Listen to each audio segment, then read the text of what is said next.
Praise the Lord. വേദശാസ്ത്രത്തിൻ്റെ പുതിയ എപ്പിസോഡിലേക്ക് എല്ലാവർക്കും സ്വാഗതം. ഈ വീഡിയോയിൽ നമ്മൾ നോക്കുന്നത്, ഇന്ന് ഭൂരിഭാഗം ക്രിസ്ത്യാനികൾ എന്ന് പറയുന്നവർ കിഴക്കോട്ട് നോക്കി പ്രാർത്ഥിക്കുന്നവരാണ്. അപ്പോൾ നമ്മൾ കിഴക്കോട്ട് നോക്കി പ്രാർത്ഥിക്കാമോ? കിഴക്കോട്ട് നോക്കി പ്രാർത്ഥിക്കുന്നത് ആരോടാണ്? നമ്മൾ എങ്ങോട്ടാണ് നോക്കി പ്രാർത്ഥിക്കേണ്ടത്? നമ്മൾ ആരോടാണ് പ്രാർത്ഥിക്കേണ്ടത്? നമ്മൾ എങ്ങനെയാണ് പ്രാർത്ഥിക്കേണ്ടത് എന്നുള്ളൊരു കാര്യത്തെക്കുറിച്ചാണ് നമ്മൾ ചിന്തിക്കുന്നത്. അതിന് ആധാരമായിട്ട് എഹെസ്കേൽ പ്രവചന പുസ്തകം 8-ാം അധ്യായം 16-ാം വാക്യം, എഹെസ്കേൽ 8-ാം അധ്യായം 16-ാം വാക്യം ഞാൻ വായിക്കുന്നു. അവൻ എന്നെ യഹോവയുടെ ആലയത്തിന്റെ അകത്തെ പ്രാകാരത്തിൽ കൊണ്ടുപോയി. യഹോവയുടെ മന്ദിരത്തിന്റെ വാതിൽക്കൽ മണ്ഡപത്തിനും യാഗപീഠത്തിനും നടുവേ ഏകദേശം 25 പുരുഷന്മാർ തങ്ങളുടെ മുതുക് യഹോവയുടെ മന്ദിരത്തിന്റെ നേരെയും മുഖം കിഴക്കോട്ടും തിരിച്ചും കൊണ്ട് നിന്നിരുന്നു. അവർ കിഴക്കോട്ട് നോക്കി സൂര്യനെ നമസ്കരിക്കുകയായിരുന്നു. അപ്പോൾ ഇവിടെ വളരെ വ്യക്തമാണ്, ഇവര് കിഴക്കോട്ട് നോക്കി നമസ്കരിച്ചു കൊണ്ടിരുന്നത് സൂര്യനെ ആയിരുന്നു. അപ്പോൾ കിഴക്കോട്ട് നോക്കി പ്രാർത്ഥിക്കുന്നവർ, അല്ലെ, പ്രാർത്ഥന ചൊല്ലാന്ന് പറയുമ്പോൾ കിഴക്കോട്ട് തിരിഞ്ഞ് പ്രാർത്ഥിക്കുന്നവർ ഓർക്കുക, അവർ ദൈവത്തോടല്ല പ്രാർത്ഥിക്കുന്നത്, സൂര്യനെയാണ്, സൂര്യ നമസ്കാരമാണ് നടത്തുന്നത്. അതുകൊണ്ട് ക്രിസ്ത്യാനികൾ ഒരിക്കലും, ദൈവത്തോട് പ്രാർത്ഥിക്കുന്നവർ ഒരിക്കലും കിഴക്കോട്ട് തിരിഞ്ഞല്ല പ്രാർത്ഥിക്കേണ്ടത്. പിന്നെ എങ്ങനെയാണ് പ്രാർത്ഥിക്കേണ്ടത്? എവിടെയാണ് നമ്മുടെ കർത്താവ് വരാമെന്ന് പറഞ്ഞത്? മത്തായി സുവിശേഷം അതിൻ്റെ 18-ാം അധ്യായം അതിൻ്റെ 19-20 വാക്യങ്ങൾ ഞാൻ വായിക്കുന്നു. ഭൂമിയിൽ വെച്ച് നിങ്ങൾ 2 പേർ യാചിക്കുന്ന ഏത് കാര്യത്തിലും ഐക്യമത്യപ്പെട്ടാൽ അത് സ്വർഗസ്ഥനായ എൻ്റെ പിതാവിങ്കിൽ നിന്ന് അവർക്ക് ലഭിക്കും. അവയുടെ പ്രാർത്ഥനയെക്കുറിച്ചാണ്, യാചനയെക്കുറിച്ചാണ്, പ്രാർത്ഥനയെക്കുറിച്ചാണ് പറയുന്നത്. എന്നിട്ട് അടുത്ത വാക്യം പറയുന്നു, 2-3 പേർ എൻ്റെ നാമത്തിൽ കൂടി വരുന്നിടത്തൊക്കെയും ഞാൻ അവരുടെ നടുവിൽ ഉണ്ട് എന്ന് ഞാൻ നിങ്ങളോട് പറയുന്നു. അപ്പൊ യേശു കർത്താവ് എവിടെയാണ് വരുന്നത്? യേശുവിനോടാണ് നിങ്ങൾ പ്രാർത്ഥിക്കുന്നതെങ്കിൽ യേശു പറയാണ്, 2-3 പേർ എൻ്റെ നാമത്തിൽ കൂടി വരുന്നിടത്തൊക്കെയും ഞാൻ അവരുടെ നടുവിലുണ്ടെന്നാണ് കർത്താവ് അരുളി ചെയ്തത്. എവിടെയും കർത്താവിനെ നടുവിലാണ് കാണുന്നത്, അല്ലെ? ക്രൂശില് 2 കള്ളന്മാരുടെ നടുവിലാണ് കാണുന്നത്. അതേപോലെ ശിഷ്യന്മാരുടെ നടുക്കിൽ എന്ത് ചെയ്തു വന്നു? യോഹന്നാന്റെ സുവിശേഷം 20-ാം അധ്യായം. അപ്പൊ ഇങ്ങനെ നോക്കിയാൽ കർത്താവ് നടുവിലാണ് വരുന്നത്. അപ്പൊ നമ്മൾ പ്രാർത്ഥിക്കുമ്പോൾ വട്ടം ചുറ്റിയിരുന്ന് പ്രാർത്ഥിച്ചാൽ അതും നല്ലതാണ്. കാരണം എന്താണ്? നടുവിൽ എന്ത് ചെയ്യും? കർത്താവ് വരും. അല്ലാതെ ഒരു സ്ഥലത്തേക്ക് മാത്രം നോക്കിയിരുന്ന് പ്രാർത്ഥിക്കേണ്ട യാതൊരു കാര്യമില്ല. നമ്മള് കർത്താവ് നമ്മുടെ നടുവിലാണ് ഇറങ്ങി വരുന്നത്. ഇനി അടുത്ത ഭാഗം നമുക്ക് ശ്രദ്ധിക്കാം. ഇനി എങ്ങനെയാണ് പ്രാർത്ഥിക്കേണ്ടത് എന്നുള്ള ഭാഗങ്ങളൊക്കെ ഇവിടെ പറഞ്ഞുണ്ട്. മത്തായി വിശേഷം 6-ാം അധ്യായം അതിന്റെ 5-ാം വാക്യത്തിൽ ഞാൻ വായിക്കുന്നു. മത്തായി 6:5. നിങ്ങൾ പ്രാർത്ഥിക്കുമ്പോൾ കപടഭക്തിക്കാരെ പോലെ ആകരുത്. അവർ മനുഷ്യർക്ക് വിളങ്ങേണ്ടതിന് പള്ളികളിലും തെരുക്കോണുകളിൽ നിന്നുകൊണ്ട് പ്രാർത്ഥിപ്പാൻ ഇഷ്ടപ്പെടുന്നു. അവർക്ക് പ്രതിഫലം കിട്ടിപ്പോയി എന്ന് ഞാൻ സത്യമായിട്ട് നിങ്ങളോട് പറയുന്നു. അപ്പൊ ഇവിടെ കർത്താവ് പറയാണ്, കപടഭക്തിക്കാർ എന്താണ് ചെയ്യുന്നത്? ഈ പള്ളികളിലും തെരുക്കോണിലും, അല്ലെ, നമുക്കറിയാം ഇന്ന് ഈ ടൗണുകളിലൊക്കെയാണ് എന്ത് ചെയ്യുന്നത്? ആൾക്കാർ നിന്നിട്ട് ഈ കപ്പലയുടെ മുമ്പിലേക്ക് ഒന്ന് പ്രാർത്ഥിക്കുന്നത് കാണാറുണ്ട്. പക്ഷേ ബൈബിള് പറയാണ്, കപടഭക്തിക്കാരെ പോലെ നിങ്ങൾ ആകരുത്. അവർ കപടഭക്തിയാ. അവർ മനുഷ്യർക്ക് വിളങ്ങേണ്ടതിന് പള്ളികളിലും തെരുക്കോണുകളിൽ നിന്നുകൊണ്ട് പ്രാർത്ഥിപ്പാൻ ഇഷ്ടപ്പെടുന്നു. അവർ വീട്ടിൽ പ്രാർത്ഥിക്കില്ല, വ്യക്തിപരമായ പ്രാർത്ഥനയില്ല, ദൈവമായിട്ട് അവർക്ക് ബന്ധമില്ല.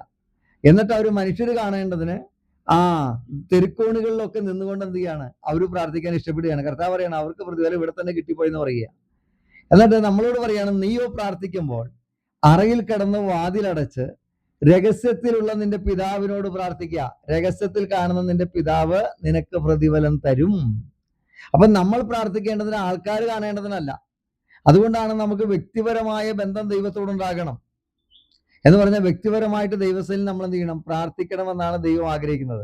അത് ആരും അറിയണ്ട, ദൈവം മാത്രം അറിഞ്ഞാൽ മാത്രം മതി. കാരണം നമ്മുടെ ദൈവം ആരാണ്? നമ്മുടെ ഹൃദയങ്ങളെ അറിയുന്ന ഒരു ദൈവമാണ്. നാം ഇരിക്കുന്നതും എഴുന്നേൽക്കുന്നതും നമ്മുടെ നടപ്പും നമ്മുടെ കിടപ്പും നമ്മുടെ സംസാരം എല്ലാം അറിയുന്നൊരു ദൈവമാണ്. 139-ാം സങ്കീർത്തനത്തിൽ 2 വാക്യങ്ങൾ അങ്ങനെ പറയുന്നു. അപ്പൊ നമ്മുടെ എല്ലാ കാര്യങ്ങളും, ഹൃദയത്തിലെ ചിന്തകൾ പോലും അറിയുന്നൊരു കർത്താവാണ്. അതുകൊണ്ട് രഹസ്യത്തിലാണ് നമ്മൾ പ്രാർത്ഥിക്കേണ്ടത്. എന്നിട്ട് 7-ാം വാക്യം പറയുന്നു, മത്തായി 6:7, പ്രാർത്ഥിക്കയിൽ നിങ്ങൾ ജാതികളെ പോലെ ജൽപ്പനം ചെയ്യരുത്, അതിഭാഷണത്താൽ ഉത്തരം കിട്ടുമെന്നല്ലോ അവർക്ക് തോന്നുന്നത്. ചിലവരെന്താന്ന് വെച്ച് കഴിഞ്ഞാൽ ഇങ്ങനെ ഉറക്കെ ഇങ്ങനെ യാചിച്ച് കുറേ നീട്ടി നീട്ടി നീട്ടി നീട്ടി നീട്ടി ഇങ്ങനെ ചൊല്ലും അല്ലേ. പണ്ട് ഒരു കഥ ഞാൻ കേട്ടിട്ടുണ്ട്. അതായത് ഒരു കപ്പ്യാര്, ഒരു പള്ളിയിൽ അച്ഛനും കപ്പ്യാരുണ്ടായിരുന്നു. അപ്പം ആ പള്ളിയിലെ ഒരു ധനാഢ്യനായ ഒരു സ്ത്രീ അവർ മരിച്ചു. മരിച്ചു കഴിഞ്ഞപ്പം പ്രാർത്ഥന ചൊല്ലുകയാണ്. മരണസമയത്ത് പ്രാർത്ഥിച്ച് സ്വർഗത്തിൽ കയറ്റാനുള്ള പ്രാർത്ഥന ചൊല്ലുകയാണ്. അപ്പൊ ഇങ്ങനെ അച്ഛൻ നീട്ടി നീട്ടി നീട്ടി നീട്ടി ഇങ്ങനെ ചൊല്ലും. മണിക്കൂറുകളോളം ആ അമ്മച്ചിക്ക് വേണ്ടി ഇങ്ങനെ പ്രാർത്ഥന ചൊല്ലി. അങ്ങനെ ആ സംഭവം കഴിഞ്ഞു. അത് കഴിഞ്ഞ് കുറച്ച് ദിവസം കഴിഞ്ഞപ്പോൾ ഈ കപ്പ്യാരുടെ അമ്മ മരിച്ചു. അപ്പൊ ആ സമയത്ത് ഈ അച്ഛൻ എന്ത് ചെയ്തു, കുറച്ച് സമയം മാത്രമേ എന്ത് ചെയ്യുള്ളൂ, പ്രാർത്ഥന ചൊല്ലിയുള്ളൂ. അങ്ങനെ ശവമടക്കൊക്കെ കഴിഞ്ഞു. കപ്പ്യാർക്ക് ഭയങ്കര വിഷമായി. വീട്ടിൽ വന്നപ്പം, പള്ളിയിൽ വന്നപ്പം കപ്പ്യാർ അച്ഛനോട് ചോദിച്ചു, അച്ഛൻ എന്ത് പണിയാണ് കാണിച്ചേ? ആ ധനാഢ്യയായ സ്ത്രീ മരിച്ചു കഴിഞ്ഞപ്പം അച്ഛൻ കുറേ മണിക്കൂറുകളോളം അവർക്ക് വേണ്ടി പ്രാർത്ഥന ചൊല്ലിയിട്ടാണ് അടക്കിയത്. പക്ഷെ എൻ്റെ അമ്മച്ചി മരിച്ചപ്പം അച്ഛൻ കുറച്ച് മാത്രമേ എന്ത് ചെയ്യുള്ളൂ, പ്രാർത്ഥന ചൊല്ലിയുള്ളൂ. അപ്പം അച്ഛൻ പറഞ്ഞേ, അച്ഛന് രസികനായൊരു അച്ഛനായിരുന്നു. അച്ഛൻ പറഞ്ഞു, മോനെ, ആ തള്ള ആർക്കും ഒന്നും കൊടുക്കൂല, കുശുമ്പും കുന്നായ്മയും ഏഷണിയും ഒക്കെ കൊണ്ട് നടക്കുന്ന ഒരു തള്ളയായിരുന്നു. അപ്പൊ ആ തള്ളേനെ സ്വർഗത്തിൽ കയറ്റണമെങ്കിൽ ഒരുപാട് നേരം എന്ത് ചെയ്യണം, പ്രാർത്ഥന ചൊല്ലണം. പക്ഷെ നിന്റെ അമ്മച്ചി നല്ല അമ്മച്ചിയായിരുന്നു, അതുകൊണ്ട് കുറച്ച് ചൊല്ലിയാലും അവരെന്ത് ചെയ്യും, സ്വർഗത്തിലെത്തും. ഞാൻ പറഞ്ഞു വരുന്നത്, ഈ യഥാർത്ഥത്തിൽ സ്വർഗത്തിലെത്തണമെങ്കിൽ അതിനെ അച്ഛൻ അറിയത്തില്ല. കാരണം ബൈബിളിലെ വ്യവസ്ഥ എന്ന് പറയുന്നത് വിശ്വാസത്താലുള്ള രക്ഷ സ്വീകരിച്ചാൽ മാത്രമേ സ്വർഗത്തിലെത്തുള്ളൂ. കാരണം യേശുവിനെ കർത്താവെന്ന് വാഗൊണ്ട് ഏറ്റുപറയുകയും പിതാവായ ദൈവം യേശുവിനെ മരിച്ചവരുടെ ഇടയിൽ നിന്ന് ഉയർത്തെഴുന്നേൽപ്പിച്ചു എന്ന് ഹൃദയം കൊണ്ട് വിശ്വസിക്കുകയും ചെയ്താൽ നീ രക്ഷിക്കപ്പെടുമെന്നാണ്. അപ്പം അറിവ് വെച്ചതിന് ശേഷം, അല്ലെങ്കിൽ യേശുവിനെ കർത്താവെന്ന് വാഗൊണ്ട് ഏറ്റുപറയാൻ പ്രായമായതിനു ശേഷം, അല്ലെങ്കിൽ യേശുവിന്റെ പാപത്തിന്റെ പരിഹാരത്തിന് വേണ്ടി മരിച്ചടക്കപ്പെട്ട് ഉയർത്തെഴുന്നേറ്റു എന്ന് ഹൃദയത്തിൽ വിശ്വസിച്ചതിന് ശേഷം, യേശുവെ ഞാനൊരു പാപിയാണ്, എൻ്റെ ഹൃദയത്തിലേക്ക് അങ്ങ് കടന്നു വരണം, എൻ്റെ പാപത്തെ ക്ഷമിക്കണം, എൻ്റെ രക്ഷകനും കർത്താവുമായിട്ട് ഞാൻ അംഗീകരിക്കുന്നു എന്ന് പറഞ്ഞ് യേശുവിനെ നമ്മൾ സ്വീകരിക്കുമ്പോൾ മാത്രമേ അത് രക്ഷയായി തീരുന്നുള്ളൂ. അങ്ങനെ വിശ്വാസത്താലുള്ള രക്ഷ സ്വീകരിക്കാത്ത ഒരാൾക്കും സ്വർഗത്തിൽ പോകാൻ കഴിയില്ലെന്ന് ബൈബിൾ വ്യക്തമായിട്ട് പറയുന്നു. അതുകൊണ്ടാണ് വിശ്വാസത്താലുള്ള രക്ഷയെക്കുറിച്ചാണ് റോമാലേഖനത്തിൽ മുഴുവനായിട്ട് പറഞ്ഞിരിക്കുന്നത്. അപ്പൊ അത് അംഗീകരിച്ചില്ല സ്വർഗത്തിൽ പോവില്ല. വിശ്വസിച്ച് വെള്ളത്തിൽ മുങ്ങി സ്നാനപ്പെട്ടില്ല സ്വർഗത്തിൽ പോവില്ല. മർക്കോസ് 16:16 വിശ്വസിക്കുകയും സ്നാനമേൽക്കുകയും ചെയ്യുന്നവൻ രക്ഷിക്കപ്പെടും, വിശ്വസിക്കാത്തവൻ ശിക്ഷാവിധിയിലകപ്പെടും. അപ്പൊ യേശുക്രിസ്തു മാതൃക കാണിച്ച പോലെ വെള്ളത്തിൽ മുങ്ങി സ്നാനപ്പെട്ടാൽ മാത്രമേ, പിതാവിന്റെയും പുത്രന്റെയും പരിശുദ്ധാത്മാവിന്റെ നാമത്തിൽ സ്നാനപ്പെട്ടാൽ മാത്രമേ സ്വർഗത്തിൽ പോകുള്ളൂ. അപ്പൊ ഞാൻ പറഞ്ഞു വരുന്നത്, ഈ പ്രാർത്ഥന എന്ന് പറഞ്ഞ് ചിലവർക്ക് അറിയത്തില്ല. യഥാർത്ഥമായിട്ട് നമ്മൾ രക്ഷിക്കപ്പെടുമ്പോൾ ദൈവത്തിന്റെ മക്കളായിട്ട് തിരികെയാ. അവനെ കൈക്കൊണ്ട് അവന്റെ നാമത്തിൽ വിശ്വസിക്കുന്ന ഏവർക്കും ദൈവമക്കളായി തീരുവാൻ അധികാരം കൊടുത്തു. അപ്പൊ വിശ്വാസത്താൽ യേശുവിന്റെ രക്ഷയെ ഏറ്റെടുത്ത് നമ്മൾ ഏറ്റുപറഞ്ഞ് രക്ഷിക്കപ്പെട്ട് കഴിയുമ്പോൾ നമ്മൾ ദൈവത്തിന്റെ മക്കളായി തീരുക. അവര് പ്രാർത്ഥിക്കുമ്പോഴാണ് പ്രാർത്ഥന സ്വീകരിക്കുന്നത്, ദൈവം സ്വീകരിക്കുന്നത്. ഓക്കെ, ഞാൻ മടങ്ങി വരിക. അപ്പൊ ഇവിടെ പറഞ്ഞ അവരോട് തുല്യരാകരുത്, നിങ്ങൾക്ക് ആവശ്യമുള്ളത് ഇന്നതെന്ന് നിങ്ങൾ യാചിക്കും മുമ്പേ നിങ്ങളുടെ പിതാവ് അറിയുന്നുവല്ലോ എന്ന് പറഞ്ഞാൽ, ജാതികൾ എന്താ ചെയ്യുന്നത്, അതിഭാഷണത്താൽ ഉത്തരം കിട്ടുമെന്നാണ് അവർക്ക് തോന്നുന്നത്. ഒരുപാട് നീട്ടി ചൊല്ലിയാൽ, നീട്ടി പ്രാർത്ഥിച്ചാൽ നമുക്ക് ഉത്തരം കിട്ടുമെന്ന് പറയുന്നത്. പക്ഷെ കർത്താവ് പറയാണ്, നിങ്ങൾ യാചിക്കുമ്പോൾ നിങ്ങളുടെ ആവശ്യം അറിയാം, അതുകൊണ്ട് നിങ്ങൾ ആവശ്യം പറയുമ്പോൾ തന്നെ എന്ത് ചെയ്യും, കർത്താവിന് അറിയാം എന്നാണ് പറയുന്നത്. എന്നിട്ട് കർത്താവ് പറയുന്നത് എങ്ങനെയാണ്, നിങ്ങൾ ഇവണ്ണം പ്രാർത്ഥിപ്പീൻ. അപ്പൊ കർത്താവ് ഒരു പ്രാർത്ഥന നമുക്ക് പഠിപ്പിച്ചു തരികയാണ്, തന്റെ ശിഷ്യന്മാർ ചൊല്ലേണ്ടതായ ഒരു പ്രാർത്ഥന.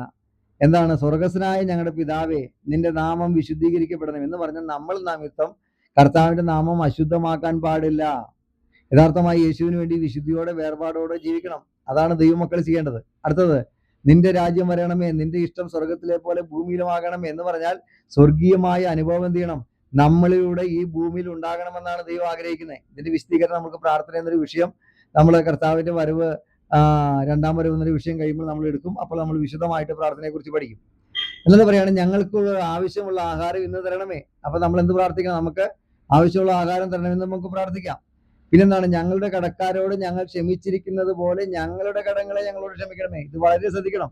യേശുവിനോട് പ്രാർത്ഥിക്കുന്നവരാണെങ്കിൽ ആദ്യം ചെയ്യേണ്ടതെന്ന് പറയാമോ, ഞങ്ങളുടെ കടക്കാരോട് ഞങ്ങൾ ക്ഷമിച്ചിരിക്കുന്നത് പോലെ. അപ്പൊ നമ്മൾ എങ്ങനെ എന്ത് ചെയ്യണം, മറ്റുള്ളവരോട് ക്ഷമിക്കുന്നത് പോലെ അതേപോലെ ഞങ്ങളുടെ കടങ്ങളെ ക്ഷമിച്ചു തരണമെന്ന്. അപ്പൊ നമ്മൾ എങ്ങനെ ക്ഷമിക്കുന്നു അതനുസരിച്ചാണ് നമ്മുടെ കടങ്ങൾ എന്ത് ചെയ്യുള്ളൂ, ദൈവം ക്ഷമിക്കുകയുള്ളൂ. അടുത്തത്, ഞങ്ങളെ പരീക്ഷയിൽ കിടത്താതെ ദുഷ്ടങ്ങളിൽ നിന്ന് ഞങ്ങളെ വിടുവിക്കണമേ. അപ്പൊ ആ ദുഷ്ടങ്ങളിൽ നിന്ന് വിടുവിക്കാൻ വേണ്ടി നമ്മൾ എന്ത് ചെയ്യണം, പ്രാർത്ഥിക്കണം. എന്താ പറയുക, രാജ്യശക്തിയും മഹത്വം എന്നേക്കും നിനക്കുള്ളതല്ലോ. ഇനി 14-ാം വാക്യം, നിങ്ങൾ മനുഷ്യരോട് അവിടെ പിഴകളെ ക്ഷമിച്ചാൽ സ്വർഗസ്ഥനായ നിങ്ങളുടെ പിതാവും നിങ്ങളോട് ക്ഷമിക്കും. അപ്പൊ നമ്മൾ മറ്റുള്ളവരോട് ക്ഷമിക്കാതെ പ്രാർത്ഥിച്ചാൽ ദൈവം നമ്മളോട് ക്ഷമിക്കത്തില്ലെന്ന്. അതായിട്ട് പറഞ്ഞു വെച്ചേ, നിങ്ങൾ മനുഷ്യരോട് പിഴകളെ ക്ഷമിക്കാഞ്ഞാലോ നിങ്ങളുടെ പിതാവ് നിങ്ങളുടെ പിഴകളെയും ക്ഷമിക്കയില്ല. അപ്പോൾ മറ്റുള്ളവരോട് ക്ഷമിച്ച് ക്ഷമ കൊടുത്തിട്ട് വേണം പ്രാർത്ഥിക്കാൻ. അല്ലെങ്കിൽ ഒരു വ്യക്തിയുടെയും പ്രാർത്ഥന കർത്താവ് കേൾക്കയില്ല എന്ന് ബൈബിൾ വ്യക്തമായിട്ട് പറയുന്നു. അപ്പോൾ ഞാൻ പറഞ്ഞു വന്നത്, നമ്മൾ ഒന്നും എന്ത് ചെയ്യരുത്, നമ്മുടെ കർത്താവ് നമ്മുടെ നടുവിലാണ് വന്നിരിക്കുന്നത്, അതുകൊണ്ട് എന്ത് ചെയ്യണം, കിഴക്കോട്ട് നോക്കി നമ്മൾ പ്രാർത്ഥിക്കരുത്. അതങ്ങനെ പ്രാർത്ഥിച്ചാൽ നമ്മൾ സൂര്യദേവനോട് എന്താണ് പ്രാർത്ഥിക്കുകയാണ്, സൂര്യ നമസ്കാരം നടത്തുകയാണ് എന്നാണ് ബൈബിൾ പറയുന്നത്. ഓക്കെ, പുതിയ അറിവുകളുമായിട്ട് പുതിയ വീഡിയോകളുമായിട്ട് നമുക്ക് അടുത്ത വീഡിയോയിൽ കാണാം. കർത്താവ് നമ്മളെല്ലാവരെയും അനുഗ്രഹിക്കുമാറാകട്ടെ, സഹായിക്കുമാറാകട്ടെ. Praise the Lord.